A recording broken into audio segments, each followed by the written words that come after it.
So my mom is a very open-minded mother, which really narrows down to her embarrassing me every single day of my entire existence on this earth. And for some reason, sex in my household is brought up more than old relatives who have deceased. And a really memorable time in my life when I was about 10 and we were in my mom's car and my dad was on the speakerphone and he's like, Lauren, I'm waiting for you in the bed. And she's like, Jay, you're on the speakerphone. Your daughter's sitting right next to you. And she's like, stop it. Turn it off, turn it off. And my mom was like, Tori, we are not going home. Marriage after 30 years, I am not sleeping with him. Oh, your father's disgusting. She's like, turn this thing around. And, but when it came to sexual activity for me, my mom was still very open about it. Like, she used to call my room, like, when I had a boyfriend in high school, like, the sex den. And I would come out and she'd be like, so, have you done it yet? Did you do it? And I was like, no, Mom. She's like, oh, okay. And even before my boyfriend left the house, she would be behind him being like, did you have sex? Was it good?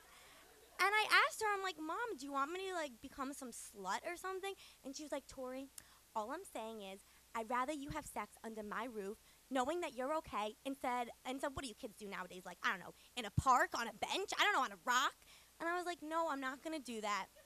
But then she would go from asking me if I had sex to sitting me down very seriously and going, Tori, do you know what a rubber is? And she would go like this. And I just want to recite some things I wrote in my journal from when I was 17. And Sam is my boyfriend in high school. First time I gave JB, I meant to say BJ, but I'm dyslexic.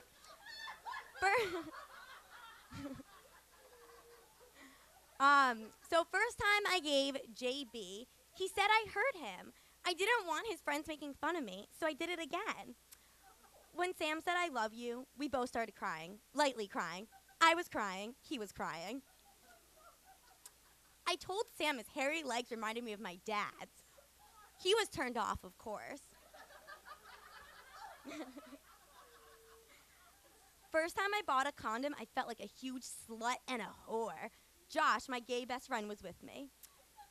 Now, I have the day that the lovemaking actually happened. So the title is, well, the whole thing is, Lost My Vagina, August 2nd. But I don't know if I actually lost it because it didn't go all the way in. And I thought it would slip in and then Sam would do the romance position, but no. He went on top, couldn't get in. I went on top, 25% got in. I tried to do something that I thought was a sex position, and then he asked me, what are you doing? I said nothing. We had to wait all night for his father to go back to his apartment. I don't know if it's weird that I half lost it while his sister was in the next room and his mother was sleeping, but that's the price you pay when your boyfriend lives in Harlem and not on Fifth Avenue.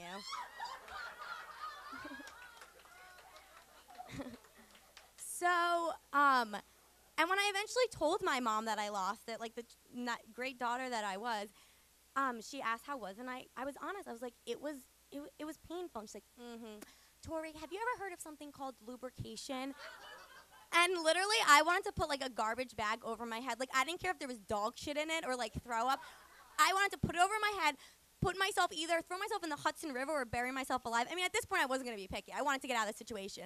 And she's like, okay, I'm just trying to make you feel good. But you know what? I won't say anything. And now as I've gotten older, I feel like the roles have reversed. Like, I've become my mom because in the middle of the night, she comes to my room asking me questions. She's like, Tori, do you know where the cat is? I can't see the cat. And I turn on the light, and she's not wearing a shirt. And she's like, Tori, you don't know what it's like. I've been going through menopause for the past, 10 years. I'm dripping every second. And she's like, also, do you know where my Ambien is? I can't fucking find the Ambien. But recently, right before I came back to Boston for school, she calls me in, obviously not a big deal. I know what's going to come. She's looking around, and she's like, Tori, do you know where the nail polish is? I can't see the nail polish.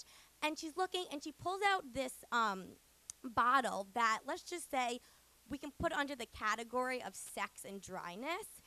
And she looks at it, and I look at it, and I immediately grab my crotch and go to the floor because I'm gonna be honest, I'm 21, but I still pee in my pants, okay? I mean, some of you here probably do too. You're not gonna admit it, but I will, okay? And so I drop to the floor, and she still looks at it, and then she realizes, and she goes, oh, whoops. And I think this is the only time in my life that my mother has been more embarrassed of herself than I have in my 21 years of existing. Thank you.